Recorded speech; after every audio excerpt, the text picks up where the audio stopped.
कि जब आपने कहा कि हाँ मम्मी पापा मेरा हो गया, तो क्या रिएक्शंस आए थे? सारी चीज़ें एक फ्लो बन जाता है, फिर तो ना डिमोटिवेशन वाला फैक्टर नहीं रहता है, तो स्टूडेंट्स को टैग और नॉन टैग को किस तरीके से बैलेंस करना चाहिए?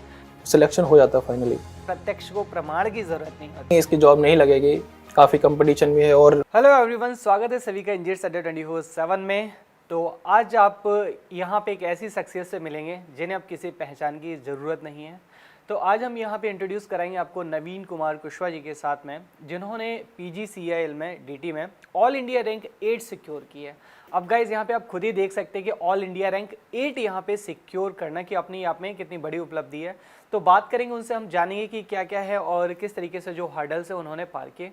तो नवीन में सबसे पहले तो आपको अड्डा 24/7 के परिवार की तरफ से बहुत बहुत शुभकामनाएं। Thank you sir. तो कैसा लग रहा है इतनी मेहनतों के बाद में फाइनली जो तुमको मुकाम हासिल हुआ, और वो भी एक बहुत अच्छी रैंक के साथ में, जनरल कैटेगरी में आपने ऑल इंडिया रैंक जो 8 है वो सिक्योर की है। तो कैसी फीलिंग्स आ रही है अभी आपको? सर मैं काफ़ी हैप्पी हूँ, जैसा सिलेक्शन हो गया है। काफ़ी जो प्रॉब्लम थी, जो एक डिमोटिवेशन वाला फैक्टर था, वो भी सारी चीज़ें ख़त्म हो गई हैं। फाइनली सिलेक्टेड हो गए हैं, तो फैमिली भी सब मेंबर मेरे खुश हैं और मैं भी काफ़ी हैप्पी हूँ। अच्छा, माता पिता की आंखों में एक जो आपने खुशी देखी होगी उसको थोड़ा उसको बयान नहीं कर सकते हैं, लेकिन आप बताना चाहेंगे कि जब आपने कहा कि हाँ मम्मी पापा मेरा हो गया और वो भी ऑल इंडिया रैंक 8 सिक्योर की है, तो क्या रिएक्शंस आए थे? पापा मम्मी यही कह रहे थे कि पापा कॉल करके कह रहे थे हमारा अब जो फाइनल सपना था वो पूरा हो गया, जॉब लगी तुम्हारे, गवर्नमेंट जॉब। काफ़ी टाइम से हम वेट भी कर रहे थे जॉब लग जाए। तो गाइस देखिए, ये जो चीज है ना कि जब आप 4 लोगों के सामने सोचिए, आपके मम्मी या पापा ये कहते हैं कि my daughter is this, my son is this, है ना, इस गवर्नमेंट ऑर्गेनाइजेशन में काम कर रहे हैं, तो एक जो मूवमेंट होता है ना प्राउडनेस का, वो माता पिता कभी बता नहीं सकते, है ना, लेकिन आप उनकी आंखों में जिस देखिए जो खुशियां होंगी ना, उनको बयान नहीं किया जा सकता है।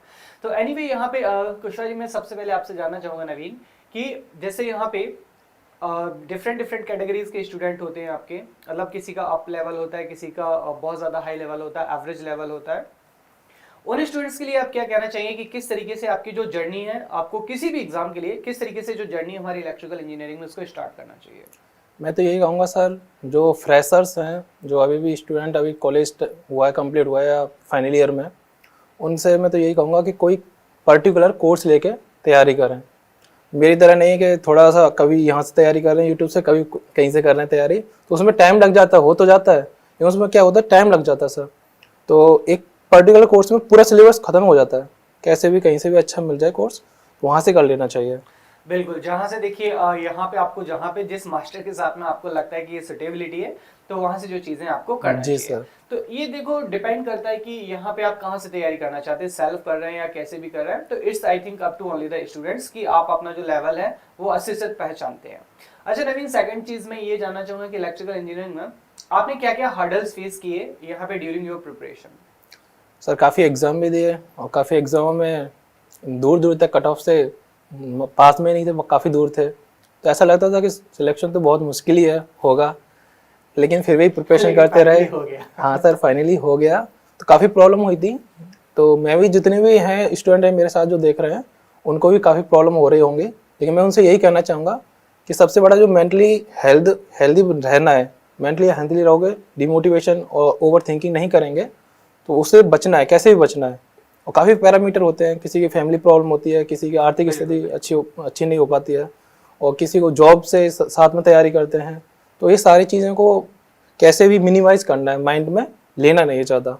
और यही कहूँगा, बस लगे रहो और हो जाएगा, फाइनल सिलेक्शन पक्का हो जाएगा। डेफिनेटली। तो जैसा कि हार्ड वर्क जो हमेशा रिफ्लेक्ट होता है गाइस, मैं हमेशा आपसे यूट्यूब में मिलता हूँ शाम को 6 बजे, तो यही कहता हूँ ना कि हार्ड वर्क हमेशा रिफ्लेक्ट होता है। कभी कभी क्या होता है, चीज़ों में आई थिंक देर लग जाती है, लेकिन वो रिफ्लेक्ट जरूर होता है। और रही बात डिमोटिवेशन की, तो उसको जो ब्लैक बॉक्सेस है अपने आसपास, उनको कभी भटकने मत दीजिएगा, है ना। 4 लोग हमेशा आपको सुनाने के लिए आ जाएंगे, जैसे कि आपके केस में भी हुआ होगा कि आज से पहले जो 4 लोग आपको कहते हैं अरे पता नहीं क्या होगा, हाँ, वही 4 लोग अब आपको बधाई दे रहे होंगे। And I am damn sure कि वो कह रहे हैं कि लड़का हेड्स ऑफ था, हमेशा अपने काम से काम। हाँ सर, बोला था डेफिनेटली आपके साथ भी ऐसा जी सर, हुआ था। बोल रहे थे, जो कहते थे कि नहीं इसकी जॉब नहीं लगेगी, काफ़ी कंपटीशन भी है और 1-2 साल भी हो गई हैं, तो नहीं लगने वाली है इसकी जॉब। तो अब वो कहते हैं कि हमको तो पहले से पता था इसका सिलेक्शन होना ही है। तो देखिएगा, इस प्रत्यक्ष को प्रमाण की जरूरत नहीं होती है ना। तो अगर आपके साथ में भी ऐसा कुछ हो रहा है ना, तो उसको जस्ट साइड कीजिएगा और अपना जो वर्क है सिर्फ और सिर्फ अपने वर्क पे फोकस कीजिएगा। And guys I am damn sure and will guaranteed you कि hard work definitely reflected you. अच्छा नवीन, मैं यहाँ से अब ये जानना चाहूँगा कि चाहे वो हमारे पास में कोई फ्रेशर्स स्टूडेंट हो, एसएससी जेईई एक बहुत बड़ा एग्जाम होता है जो कि आने वाला है, 3-3.5 महीने बचे हुए हैं, तो किस तरीके से जो प्रिपरेशन है स्टार्ट होना चाहिए। साथ में ये भी बताइए कि आपका जैसे नॉन टेक और टेक 2 पोर्शन होते हैं हमारे एसएससी जेईई में, हालांकि हर एक एग्जाम में ही होते हैं लेकिन थोड़ा सा रेशियो ऊपर नीचे होता है, लेकिन एसएससी जेईई जैसे बड़े एग्जाम में जो है आपका बैलेंस रहता है 100 का टेक और 100 का नॉन टेक। तो स्टूडेंट्स को टेक और नॉन टेक को किस तरीके से बैलेंस करना चाहिए, बिकॉज सो मेनी स्टूडेंट इस बार जैसे मुझे मैसेज कर रहे थे कि sir just because of non tech मेरा सिलेक्शन नहीं हो पाया, तो मैं तो हमेशा ये समझाता हूँ कि आपको बैलेंस रखना है। तो आपकी क्या राय है इन सब चीज़ों पे? सर इसमें मैं यही कहूँगा कि अगर किसी का भी स्टूडेंट का टेक्निकल अच्छा खासा है तो उसे नॉन टेक में ज़्यादा फोकस करना का चाहिए, खासकर जीएस वाले पार्ट पर। और जीएस वाला पार्ट काफ़ी प्रॉब्लम करता है, लेकिन एसएससी जेईई में कुछ पर्टिकुलर सब्जेक्ट में भी पर्टिकुलर टॉपिक होते हैं, उनको पढ़ लेंगे तो सिलेक्शन होने के बहुत चांसेस हैं। मेरे एसएससी प्री दिया था, मेंस भी दिया था, लेकिन प्री में थोड़े अच्छे से मार्क्स नॉन टेक की वजह से ही अच्छे नहीं थे। और बाद में रियलाइज़ हुआ कि नॉन टेक में थोड़े ही अच्छे होते, अगर 10 नंबर भी मार्क्स ज़्यादा अच्छे हो जाते सिलेक्शन हो जाता फाइनली। अच्छा, वैसे मोस्ट ऑफ द स्टूडेंट्स मतलब हमेशा ये कहते नजर आते हैं, जैसे मैं अगर बात करूं, मैं खुद एक इलेक्ट्रिकल इंजीनियर हूं और मैंने 2 अपनी गवर्नमेंट जॉब छोड़ी है, तो यहाँ पे जैसे कि अगर मैं कहूँ कि चलो आप 4 घंटे टैग पढ़ते हैं तो यहाँ पे 3 घंटे नॉन टैग पढ़िए, तो जनरली स्टूडेंट्स मुझे बोलते हैं कि सर नॉन टैग पढ़ने में उतना मजा नहीं आता है, हम अपने आप को उतना उसके साथ में ढाल ही नहीं पाते हैं। तो उन स्टूडेंट्स के लिए क्या कहना चाहिए कि किस तरीके से वो टैग और नॉन टैग को बराबर प्रायोरिटी दें, और क्या ऐसा वे हो सकता है जिसको बराबर में प्रायोरिटाइज किया जा सके? सर मैं तो नॉन टेक के लिए यही कहूँगा, किसी टीचर से कनेक्शन होना चाहिए सर, क्योंकि एक टेक्निकल स्टूडेंट को खुद से सेल्फ स्टडी करना नॉन टेक में बहुत डिफिकल्ट होता है। मुश्किल से 10-15 मिनट पढ़ते हैं, कुछ 1 घंटे भी पढ़ते हैं, या 2-3 दिन पढ़े फिर छोड़ देते हैं, उसे मिनिमाइज करते हैं, नहीं हो पाएगा। आई थिंक ये सबसे बड़ी गलती होती है कि 2 दिन के बाद हाँ, ब्रेक दे देना। वो ब्रेक दे देते हैं और फिर उसको हाथ नहीं लगाए, हिस्ट्री है या जियोग्राफी है, अब बस हो गया काफ़ी, इलेक्ट्रिकली सब्जेक्ट कर लेते हैं या अपने जो भी इंजीनियरिंग है उसी सब्जेक्ट में ज़्यादा फोकस करते हैं, जबकि पूरा इलेक्ट्रिकल इंजीनियरिंग सब्जेक्ट खत्म करते हैं, उसमें जितनी वेटेज रहता है उतना ही सेम नॉन टेक में भी थोड़ा भी हार्ड वर्क कर लेंगे ना, नॉर्मली भी वर्क कर लेंगे तो भी आराम से इजीली हो जाएगा। यूपीएससी वगैरह लेवल तो आता नहीं उसमें। बिल्कुल। तो गाइज देखिए यहाँ पे आपको जैसे कि यहाँ पे नवीन ने बताया कि टेक्निकल और नॉन टेक्निकल को गाइज बराबर में वेटेज देना आपका, है ना। ऐसा हमें जो हमारी एक मेंटलिटी है कि नहीं यार हमने तो मतलब इलेक्ट्रिकल पढ़ा है तो हम यहाँ पे इलेक्ट्रिकल ही ज़्यादा पढ़ेंगे, है ना, नॉन टेक पर इतना फोकस नहीं करेंगे। देखिए इट्स अप टू यू, क्योंकि 100 नंबर आपका एसएससी जेईई की बात करें तो यहाँ पे इक्वल वेटेज है, लेकिन किसी भी एग्जाम की बात करें, पावर ग्रेड, एनएचपीसी, हर जगह आपको नॉन टेक देखने को मिलता ही मिलता है, भले ही वो रेशियो आपका 25-75 में क्यों ना हो जाए, लेकिन एक आपका ये महत्वपूर्ण पोर्शन है सिलेक्शन के लिए।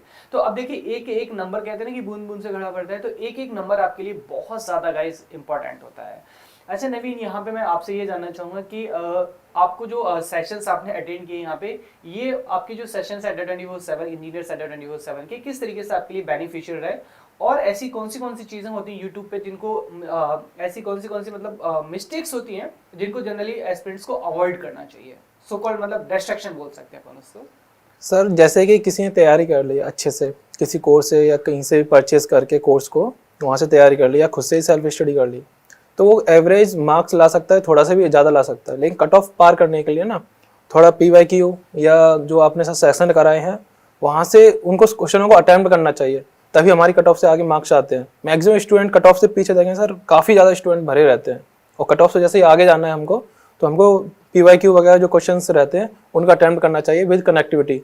जिस तरह आप पढ़ाते थे सर, ऐसे ऐसे क्वेश्चन में सिलेक्ट करते थे जो कि ज़्यादातर बार बार आ रहे हों, या फिर जो अवॉइड करते हैं स्टूडेंट जो डिफिकल्ट लगते हैं इंजीनियरिंग में, तो वो सारे क्वेश्चनों का अटैम्प्ट करने से सर जो आपने कराए थे वो डिट टू डिट सेम टू सेम, और मैक्सिमम एग्जाम में जैसे यूपी मेट्रो भी दिया था मैंने, तो कम से कम सर 60% ऐसे कैसे क्वेश्चन आ जाते हैं, और उससे भी जैसे एसएससी का भी दिया था मैंने सर, सेम टू सेम पूरे सर आ जाते हैं। और सर आपने अब तो इतनी वीडियो डाल दी है, मुझे ही लगता है कि लगभग 90 से 90% पूरा ही खत्म कर दिया होगा सर, उसमें सारी चीज़ें आ जाती हैं। अगर किसी ने सेशन अटेम्प्ट कर लेंगे तो मुझे ही लगता है कि कुछ और पढ़ने की जरूरत पड़ेगी सर बस। तो गाइस देखिए ना, प्रत्यक्ष को प्रमाण की जरूरत नहीं है, जैसा मैंने कहा। तो यहाँ पे हर रोज शाम के 6 बजे मेरी क्लासेस चलती है इलेक्ट्रिकल इंजीनियरिंग के लिए। तो जितने भी इलेक्ट्रिकल एस्पिरेंट्स देख रहे हैं, चाहे वो फ्रेशर्स हो चाहे ड्रॉपर हो या फिर इवन दो आप कॉलेज के साथ में क्यों ना हो, आप हर रोज क्लास में शाम के 6 बजे आइएगा। मैं गारंटी देता हूँ कि 6 मंथ के बाद आपको जो है रिजल्ट यहाँ पे देखने को मिल जाएगा। बहुत सारे स्टूडेंट्स कहते हैं कि सर हमें रिजल्ट नहीं देखने को मिल रहा है, कि थोड़ा सा टाइम लग रहा है। तो देखिए यहाँ पे इन्होंने भी कितने सारे हर्डल्स फेस किए, उसके बाद में आज इनको रिजल्ट मिला है। तो ऐसा नहीं हो सकता ना कि आप तुरंत ही यहाँ पे रिजल्ट के लिए एक्सपेक्टेशंस करना चाहिए। आपसे पहले भी जो स्टूडेंट्स है वो लगे हुए हैं, तो आपको कंपटीशन की जो मझधार है उसमें आना पड़ेगा और वहां से अपने आप को आई थिंक सबसे ऊपर लेके जाना पड़ेगा। तभी जो है आपका जो हार्ड वर्क है आपके सामने आएगा, बिकॉज बाकी जो लोग हैं वो भी हार्ड वर्क कर रहे हैं। तो लेकिन अपने को डिमोटिवेट नहीं होना है कि वो पहले से कर रहे हैं या नहीं कर रहे हैं। जस्ट ये सारी चीज अपन को छोड़ देना है गाइस। अपन को जैसे कि इन्होंने बताया कि जो आपका बेस्ट है ना, आपको सिर्फ वो देना है और फिर देखिए जो रिजल्ट है आपके सामने आएगा। बहुत सारे स्टूडेंट्स नवीन ये सोचते हैं कि सर यहाँ पे मैं तो अभी जस्ट कॉलेज से पास आउट हुआ हूँ, मेरा फर्स्ट अटेम्प्ट में यहाँ पे कैसे होगा या सेकंड अटेम्प्ट तक मैं कैसे जाऊंगा। ऑलरेडी लोग 3-3 4-4 से प्रिपरेशन कर रहे हैं 4 साल से। तो ऐसे जो एस्पिरेंट्स होते हैं ना वो डायलेमा में रहते हैं, उनके लिए आप यहाँ पे 2 लाइन्स क्या कहना चाहिए? जो सर सबसे बड़ा फैक्टर है सर, जब तैयारी करते हैं काफ़ी हम बूस्ट तरीके से करते हैं, जैसे जैसे गैप बढ़ता है फिर हम डाउन होने लगते हैं, तैयारी नहीं करना चाहते हैं या फिर डीमोटिवेशन और नेगेटिविटी काफ़ी ज़्यादा आती है, हावी होने लगती है हमारे माइंड पर। तो उनको ये सब चीज़ें मेंटली हेल्दी रहना है अच्छे से, कि नेगेटिविटी को पास में ना आने दें। उसके लिए यही सब तरीके हैं, नेगेटिव पीपल्स हैं या नेगेटिव थॉट हैं वो माइंड में ना आने दें। और उसके लिए ये है किसी टीचर से कनेक्ट रहें। जैसे सर मैं आपसे कनेक्ट था, मैं काफ़ी दिसंबर 2020 में मैं काफ़ी डिमोटिवेट हो गया था, एग्ज़ाम नहीं निकल रहा था। तो सर आपसे कनेक्टिविटी मेरी बढ़ गई वहाँ से, और करीब 6-7 महीने से आपके साथ कनेक्शन में मैं रहा। और एक नॉलेज के अलावा जो मिलता है ना, एक मोटिवेशन, वो बहुत ज़रूरी रहता है एक स्टूडेंट के लिए जो एक कंपटीशन की तैयारी कर रहा है सर। और वो मेरे लिए सबसे बड़ा फैक्टर है। नॉलेज के साथ साथ जो एक मोटिवेशन था और जो साथ ही सब तैयारी कर रहे थे, तो वो सारी चीज़ें एक फ्लो बन जाता है, फिर तो ना डिमोटिवेशन वाला फैक्टर नहीं रहता है।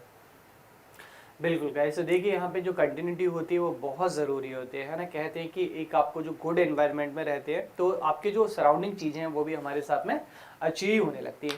तो यहाँ पे कुशवा जी मैं आपसे ये जानना चाहूँगा कि यहाँ पे जो हमारी जर्नी है, बहुत सारे स्टूडेंट्स ये समझ नहीं पाते कि कहाँ से हम स्टार्ट करें, कहाँ पे जाके एंड करें। तो यहाँ पे फाइनली आप क्या कंक्लूड करना चाहेंगे कि सो दैट एक स्टूडेंट्स को हेल्दी इन्वायरमेंट यहाँ पे मिल सके, और साथ ही साथ आपके जो कलीग्स हैं ऑब्वियसली वो भी आपको देख ही रहे होंगे, तो उनके लिए आप क्या मैसेज यहाँ पे ड्रॉप करना चाहेंगे? सर मैं यही कहूँगा, क्योंकि जितने भी देख रहे हैं सर, इसमें स्टूडेंट डिफरेंट टाइप के हैं और डिफरेंट सिचुएशन है सबके साथ, एक कॉमन सिचुएशन तो है नहीं सर। तो कुछ फ्रेशर्स भी हैं, कुछ ड्रॉपर भी हैं। तो फ्रेशर्स के लिए तो यही कहूँगा कि उनके पास अच्छा मौका है और जल्दी से जल्दी तैयारी और एक अच्छे लेवल से तैयारी कर लें, तो उन्हें मुझे नहीं लगता कोई प्रॉब्लम फेस करनी पड़ेगी।